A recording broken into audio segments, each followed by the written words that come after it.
नमस्कार, आप देख रहे हैं न्यूज 24। आपके साथ मैं हूं रवि ठाकुर। 2024 में मोदी सरकार को हटाने के लिए इंडिया अलायंस की तरफ से समाजवादी पार्टी अध्यक्ष अखिलेश यादव ने मोर्चा संभाल लिया है। मध्य प्रदेश की जमीन से अखिलेश ने एक तीर से दो शिकार किए। अखिलेश ने एक तरफ 2024 में मोदी सरकार के जाने की भविष्यवाणी करते हुए इंडिया गठबंधन की एकता की नुमाइश की, तो साथ ही इंडिया गठबंधन की तरफ से पीएम और पीडीए का मुद्दा उठाकर कांग्रेस जैसी बड़ी पार्टी की टेंशन बढ़ा दी।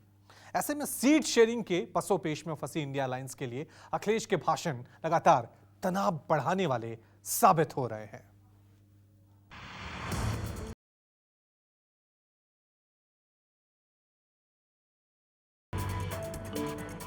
एमपी में अखिलेश के हुंकार, 2024 में सत्ता बदलेगी इस बार। 2014 में जो लोग आए थे वो 2024 में चले जाएंगे। इंडिया में शुरू प्रेशर पॉलिटिक्स, यूपी के लिए एसपी की स्ट्रेटजी फिक्स।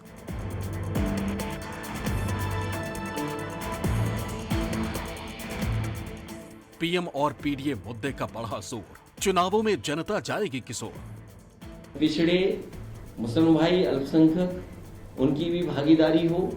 हिंदी पट्टी के 3 राज्यों में विधानसभा चुनाव और अगले साल यूपी को फोकस करता हुआ लोकसभा चुनाव, और इन 4 चुनावों की कसौटी पर खुद को परखने के लिए अखिलेश यादव ने पुरजोर तैयारी शुरू कर दी। इंडिया गठबंधन में शामिल समाजवादी पार्टी 2024 चुनाव से पहले खुद को बड़ी नेशनल पार्टी के तौर पर तैयार करना चाहती है, जिससे उत्तर प्रदेश के गलियारों में अखिलेश की दावेदारी मजबूत हो, और अगर दिल्ली का मौका लगा तो अखिलेश का नाम सबकी जुबान पर हो। विधानसभा चुनाव में अपना दमखम दिखाने के लिए समाजवादी पार्टी के मुखिया अखिलेश यादव मध्य प्रदेश के दौरे पर हैं। पहले रीवा और फिर खजुराहो में मीटिंग और रैलियां कर उन्होंने बीजेपी पर जोरदार हमला किया, लेकिन साथ ही पीएम और पीडीए का मुद्दा उठाकर उन्होंने अपने साथी कांग्रेस के लिए एक नई चुनौती खड़ी कर दी है। अभी हमारे कई साथी कह रहे प्रधानमंत्री बन जाओ, प्रधानमंत्री रेस में समाजवादी खड़े हो जाओ। हम तो इतना जानते हैं कि जिसको भी प्रधानमंत्री बनना है वो उत्तर प्रदेश में आ जाओ, और अगर गुजरात से ही कोई प्रधानमंत्री बनता होता तो फिर उत्तर प्रदेश में क्यों आए प्रधानमंत्री? क्योंकि वो जानते हैं कि उत्तर प्रदेश के बिना, उत्तर प्रदेश को जीते बिना दिल्ली की सरकार नहीं बनेगी। जो समाजवादी पार्टी ने पक्ष रखा कि पिछड़े मुस्लिम भाई अल्पसंख्यक उनकी भी भागीदारी हो।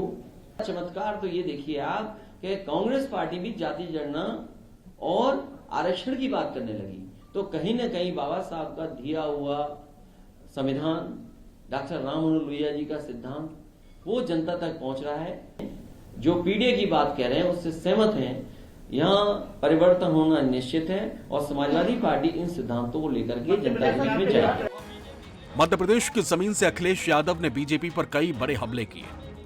अखिलेश यादव ने मध्य प्रदेश में बीजेपी की हार की भविष्यवाणी कर दी। साथ ही समाजवादी प्रमुख ने बीजेपी सरकार पर निशाना साधते हुए कहा कि मध्य प्रदेश में महिलाएं सुरक्षित नहीं हैं, और इस बार एमपी में परिवर्तन होना तय माना जा रहा है। अखिलेश के मुताबिक उत्तर प्रदेश के सीएम योगी सरकार के जो 100 विधायक प्रचार करने के लिए मध्य प्रदेश आए हैं, वो भी हार का स्वाद चखेंगे। इस इंडिया अलायंस में बहुत सी चॉइस है। आपको उम्र के हिसाब से चॉइस चाहिए तो उम्र के हिसाब से चॉइस है आपके पास, कम उम्र का चाहिए तो वो भी आपके पास है, ज्यादा उम्र का चाहिए वो भी है आपके पास, मुख्यमंत्री चाहिए वो भी है, पूर्व मुख्यमंत्री है वो भी है। फिर अगर आपको जाति के हिसाब से चाहिए हो, पिछड़ा चाहिए हो, अगड़ा चाहिए हो, दलित चाहिए हो, मुस्लिम चाहिए हो, वो भी हमारे पास है। तो हमारे पास कितनी चॉइस है, सोचिए आप। और मैं आपसे आज कह के जा रहा हूं, 2014 में जो लोग आए थे वो 2024 में चले जाएंगे। मुझे सुनने में आया 100 से ज्यादा विधायक यहाँ आए हैं। अब उन्हें अनुभव है, 50,000 हारे विधायक अभी वहां पर उत्तर प्रदेश में, और यहाँ की हार का अनुभव लेकर के जाएंगे तो हमें हराना उन्हें आसान होगा। इसलिए जो 100 विधायक आ रहे हैं उत्तर प्रदेश से, वो हार का अनुभव लेकर के जाएंगे, तो उन्हें हार जब वहां होगी तो निराशा नहीं आएगी, कोई उन्हें बहुत दुख नहीं होगा। जब यहाँ हार जाएंगे तो वहां भी हारने में क्या है। देश के आंकड़ों में अगर हम मध्य प्रदेश का स्थान देखें तो सबसे आगे दिखाई देता है मध्य प्रदेश। कि जहां सबसे ज्यादा माताओं, बहनों, बेटियों के साथ अन्याय हो रहा है, जो प्रदेश 1,20,00,000 बेटी, माताएं, बहनों को लाडली योजना से जोड़ रहा हो, और फिर एनसीआरबी का आंकड़ा हमारा नहीं है, कोई समाजवादियों का आंकड़ा दिया हुआ नहीं है, ये तो प्रदेश सरकार से जो आंकड़े जाते हैं दिल्ली में, उन्हीं आंकड़ों के हिसाब से मैं बोल रहा हूं। आप सोचिए, 20 साल लगभग यहां पे सरकार और 10 साल दिल्ली की सरकार ने मिलकर के अगर यहां पे असुरक्षित और असुरक्षा की भावना दी है माता बहनों में, तो क्या तरक्की और क्या खुशहाली है। कहते हैं कि दिल्ली की गद्दी का रास्ता यूपी की सियासत ही तय करती है। साल 2024 के लोकसभा चुनाव में बीजेपी से मुकाबले के लिए विपक्षी गठबंधन की टीम लगभग तय हो गई है, लेकिन कैप्टन कौन बनेगा, इसको लेकर अभी भी संशय बना हुआ है। बीजेपी के खिलाफ इंडिया गठबंधन में समाजवादी पार्टी, राष्ट्रीय लोकदल और कांग्रेस समेत कई दल शामिल हैं, लेकिन अगुवाई को लेकर रस्साकसी अभी भी जारी है। इसी रेस में आगे निकलने के लिए समाजवादी पार्टी के मुखिया अखिलेश यादव अलग से अपनी रणनीति को धार देने में जुटे हुए हैं। इंडिया गठबंधन बनने के बाद कई ऐसे पॉइंट हैं जो देश की राजनीति में अब भी सवाल बनकर तैर रहे हैं, और इन्हीं सवालों के उत्तर में खुद को खड़ा करने की कवायद अखिलेश यादव कर रहे हैं। विपक्षी गठबंधन की राजनीति में कुछ बातें शीशे की तरह साफ हैं। वो ये कि इंडिया अलायंस में कांग्रेस इकलौती राष्ट्रीय पार्टी, समाजवादी पार्टी विधानसभा चुनावों के जरिए बड़ी राष्ट्रीय पार्टी बनना चाहती। कांग्रेस पार्टी लगातार राहुल गांधी के नाम को लीडरशिप के लिए प्रोजेक्ट कर रही है। ऐसे में अखिलेश यादव यूपी के जरिए कांग्रेस पर हावी होने की कोशिश में है।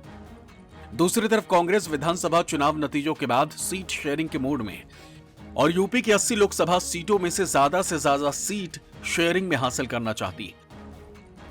सीट शेयरिंग को लेकर सबसे बड़ी माथापच्ची यूपी से है। उत्तर प्रदेश की 80 लोकसभा सीटों पर कांग्रेस और समाजवादी पार्टी पहले से ही फाइट करती आई, और अब उसमें राष्ट्रीय लोकदल की दावेदारी ने बंटवारे के समीकरण को और पेचीदा कर दिया। सीट बंटवारे पर कोई भी दल खुलकर भले ही ना बोल रहा हो, लेकिन गाहे बगाहे हर किसी के मन की बात जुबान पर आ ही जाती है। हमें और कांग्रेस या जो भी दल है उनको मिलकर के तय करना है।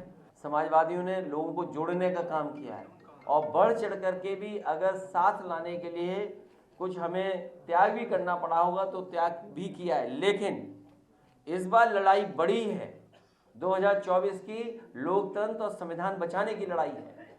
इसलिए हमारी पार्टी सबको साथ लेने के लिए तैयार है।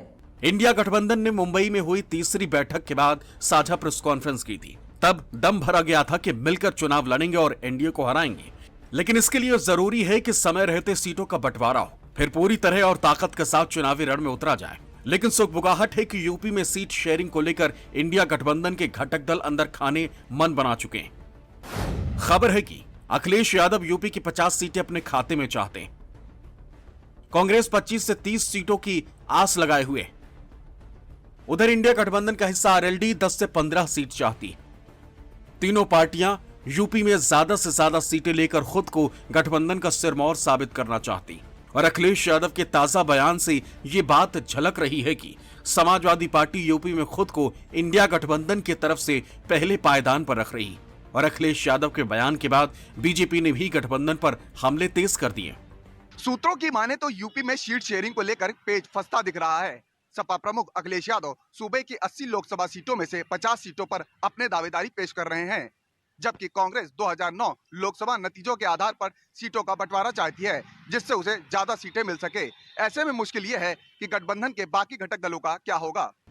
यूपी में सीटों के बंटवारे को लेकर दो मुख्य दावेदार हैं, कांग्रेस और समाजवादी पार्टी। लेकिन साल 2014 और 2019 के लोकसभा चुनाव में दोनों की परफॉर्मेंस ज्यादा अच्छी नहीं रही। 2019 के लोकसभा चुनाव में एसपी और बीएसपी यानी बुआ बबुआ की जोड़ी चुनावी रण में उतरी थी। तब बीएसपी जीत के मामले में एसपी से आगे निकल गई, जबकि एसपी को इससे कोई फायदा नहीं हुआ था। साल 2019 के लोकसभा चुनाव में समाजवादी पार्टी की परफॉर्मेंस ज्यादा अच्छी नहीं रही। समाजवादी पार्टी ने गठबंधन में रहते हुए कुल 37 उम्मीदवार मैदान में उतारे थे, जिसमें से सिर्फ 5 को ही जीत हासिल हुई, और वोट प्रतिशत बीएसपी से भी कम रहा था। बाद में रामपुर और आजमगढ़ की सीट उपचुनाव में एसपी के हाथ से फिसल गई। कांग्रेस जानती है कि 2019 के आधार पर अगर सीट शेयरिंग होती है तो उसके खाते में ज्यादा सीट आएंगी, वरना 2019 के आंकड़ों को आधार बनाया गया तो 2019 में कांग्रेस ने रायबरेली सीट पर जीत हासिल की थी, जबकि अमेठी, कानपुर और फतेहपुर सीकरी में दूसरे नंबर पर रही थी।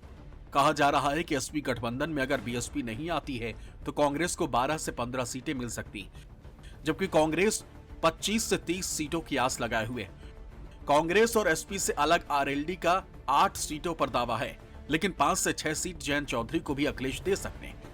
इसी तरह अपना दल कमेरावादी लोकसभा की 1 सीट पर अपना उम्मीदवार उतार सकती है। उधर समाजवादी सुप्रीमो अखिलेश यादव जून 2023 से ही नारा देते आ रहे हैं कि 80 हराओ, बीजेपी हटाओ। इसे लेकर अखिलेश यादव ने ट्वीट भी किया था और हैशटैग भी चलाया था। 2024 में मोदी सरकार को सत्ता से बेदखल करने के लिए देश के 28 विपक्षी दलों ने हाथ मिलाया, गठबंधन को इंडिया नाम देकर सत्ता पक्ष की मुश्किलें बढ़ाई। लेकिन अच्छी शुरुआत के बावजूद विपक्षी गठबंधन की एकता और लक्ष्य पर सवाल अब भी बरकरार है। उलझे सवालों के साथ गठबंधन की पार्टियां एक दूसरे से आगे निकलने की होड़ में नजर आ रही हैं।